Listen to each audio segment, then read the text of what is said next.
Hello and welcome students, welcome to genius commerce classes.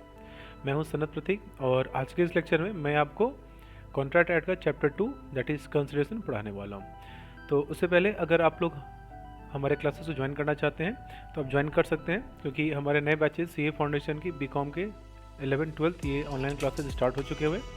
तो अगर आपको हमसे क्लास करना है तो दिए गए नंबर पर आप कॉन्टैक्ट कर सकते हो। ठीक है, चलिए क्लास को स्टार्ट करते हैं। तो section 2 sub section D define करता है हमारा कॉन्ट्रैक्ट कंसिडरेशन को। तो इसका डिफिनेशन क्या है, इसको ध्यान से पढ़ना। When at the desire of the promisor the promisee or any other person has done or abstain from doing.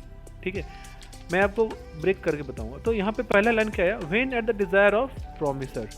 यहाँ पे क्या बोला है, प्रोमिसर के डिजायर के अनुसार, अकॉर्डिंगली, प्रोमिसर के डिजायर के अनुसार। ठीक है, तो इसका मतलब कंसिडरेशन में क्या होना चाहिए, डिजायर किसका होना चाहिए, प्रोमिसर का। आप याद रखना, आगे हमको डिटेल में पढ़ने वाले हैं। ठीक है, the promisee or any other person has done और एब्सटेंड फ्रॉम डूइंग, मतलब कर चुका है, और एब्सटेंड मतलब नहीं, मतलब था, मतलब यहाँ पास्ट का सेंस आ रहा है। एब्सटेंड ऑलरेडी मना कर चुका हुआ है करने से। ठीक है, और डज और एब्सटेंड फ्रॉम डूइंग, और डज या करने वाला है, ठीक है, या कुछ एब्सटेन करेगा। एब्सटेन मतलब क्या होता है, नहीं करना।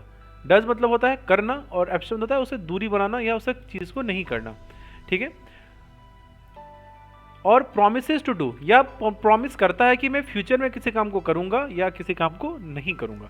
तो यहाँ पे जो 3-4 बातें जो हम लोगों को देखने को मिली वो क्या है, पहला कि डिजायर ऑफ द प्रोमिसर है। ठीक है, और उसके बाद ये जो यहाँ पे टर्म आ रहा है हैज डन और एब्सटेंड फ्रॉम डूइंग, मतलब कर चुका है, मतलब एब्सटेंड था, मतलब पहले ही था कि मैं केस, मतलब कोई केस ऐसा आ गया जैसे कि मैंने बोला कि यार मैं काम करने को मना किया गया था, मैं वो काम अपना पार्ट पूरा ऑलरेडी कर चुका हुआ हूँ। ठीक है, यहाँ पे ऐसा समझो कि उस चीज़ को पहले किया जा चुका हुआ है। ठीक है, तो इसका जो सेंस आता है वो आता है हमारा पास्ट का सेंस। तो ये जो 3 पार्ट आप देख रहे हो, हैज़ डन और एब्सटेंड फ्रॉम डूइंग और डज और एब्सटेंड, तो यहाँ पे इस चीज़ को हम 3 पार्ट में बांटते हैं। पास्ट के सेंस में समझेंगे, प्रेजेंट के सेंस में, और फ्यूचर के सेंस में। ठीक है, तो यहाँ पे यही बात इंस्टीट्यूट इस डिफिनेशन में लेकर आ रहा है। पहला क्या होना चाहिए, डिजायर हमेशा प्रोमिसर का जैसा डिजायर है। ठीक है, जैसे अगर आप दुकान में ले जाते हो, बोलते हैं मेरे को रेड चेयर ही चाहिए, भले ब्रांड सेम हो, भले प्राइस सेम हो, सब कुछ सेम हो, लेकिन प्रोमिसर ने क्या बोला हुआ, रेड, तो रेड का मतलब रेड ही होगा, ब्लू नहीं हो सकता है। ठीक है, क्योंकि डिजायर किसका होना चाहिए, प्रोमिसर का। बाकी यहाँ पे आपने देखा कि कंसिडरेशन में क्या होता है, वो पास्ट भी हो सकता है, प्रेजेंट भी हो सकता है, फ्यूचर भी हो सकता है। नेक्स्ट स्लाइड में हम इसी को डिटेल में पढ़ने वाले हैं। ठीक है, तो ये ऐसा एक्ट, ऐसा काम को करना, या एब्सटिनेंस, ठीक है, या ऐसा करने का प्रॉमिस करना ही कंसिडरेशन कहलाता है। यहाँ थोड़ा सा कंफ्यूजन होगा तो वो नेक्स्ट स्लाइड में हम क्लियर करेंगे। जैसे यहाँ पे दुकानदार ने क्या किया, इसने, इस लेडी ने इसे पैसा दिया और इसने सामान दिया, तो ये हो गया हमारा प्रेजेंट कंसिडरेशन। ठीक है, ठीक है, यहाँ पे इसने जस्ट दिया और मैंने काम को कर लिया, यहाँ पे पास्ट का कोई सेंस सम नहीं बन रहा है। ठीक है, तो here the seller is selling the goods to the buyer. The consideration for seller is the money he is getting and for the buyer is the goods he is getting. ठीक है, अब यहाँ पे दूसरा समझो, ये था काम को करने का। अब इस केस को ध्यान से समझो। यहाँ पे क्या हुआ, ये जो लड़की है, ये गीता है, ठीक है, इसने भारती को बोला यार भारती तू मेरे खिलाफ केस फाइल नहीं कर। अब ऐसा क्या हुआ, एक्चुअली में सीन क्या हुआ, गीता गाड़ी से जा रही थी, इसकी गाड़ी ने क्या किया, इसकी स्कूटी को टक्कर मार दिया, इससे चोट लग गया।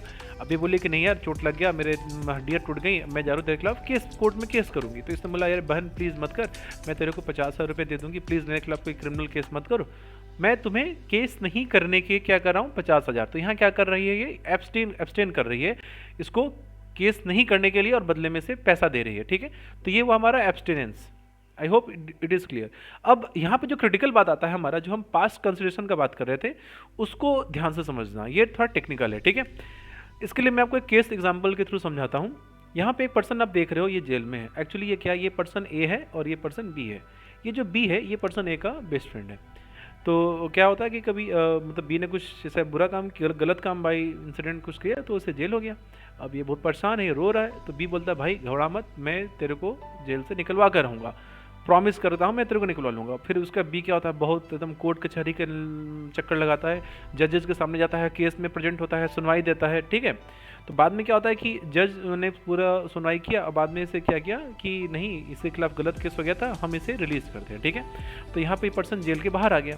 ठीक है, तो पहला बात यहाँ पे समझो। अभी फर्स्ट पार्ट में क्या हुआ, जो पर्सन भी था वो अपनी इच्छा से क्या किया, ए को प्रॉमिस करा ना, ए तो कुछ उसे प्रॉमिस तो किया नहीं है कि भाई चल तू मेरे को कर मैं तेरे को दूंगा। बी ने क्या किया, अपनी इच्छा से वॉलंटरली ए के लिए कुछ काम करना चाहे, ठीक है, और उससे ए को बेनिफिट हुआ।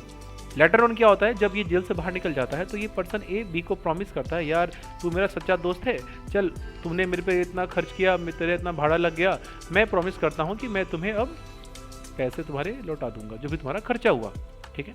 अब यहाँ पे एक बात बताओ, यहाँ पे जो ये एक्ट था, ठीक है, ये एक्ट कब हुआ था, पास्ट में हुआ था, ठीक है, यहाँ पे एक्ट क्या हुआ था, पास्ट में हुआ था।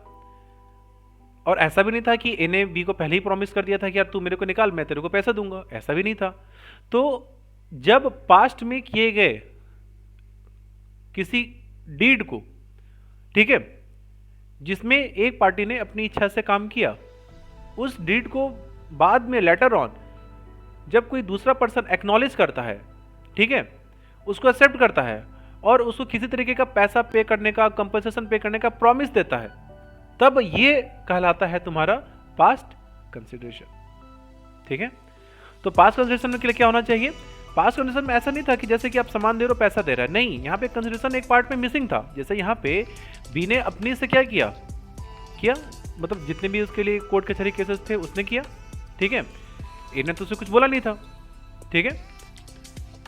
लेटर ऑन क्या होता है, ए एक्नॉलेज करता है इस बात को कि भाई तुमने किया, मैं प्रॉमिस करता हूं मैं तुम्हें कंसिडरेशन पे करूंगा। एक बार जहां पे ऐसा प्रॉमिस कर दिया गया, अब यहाँ पे एक वैलिड कॉन्ट्रैक्ट दोनों पर्सन के बीच में बन जाएगा। इसका मतलब पास्ट के किए गए चीज़ों को कॉन्ट्रैक्ट के रूप में देने के लिए वहाँ पे एक पर्सन का, जो भी पर्सन, मतलब दोनों पर्सन है, एक पर्सन ने काम किया, जब दूसरा पर्सन क्या करेगा, उसको एक्नॉलेज करेगा, उसको एक्सेप्ट करेगा, तब यहाँ पे एक वैलिड कॉन्ट्रैक्ट बनता है। और ऐसा ही यही कंसिडरेशन कैसा कंसिडर कहलाएगा, हमारा पास्ट कंसिडरेशन। तो I hope it is clear to you.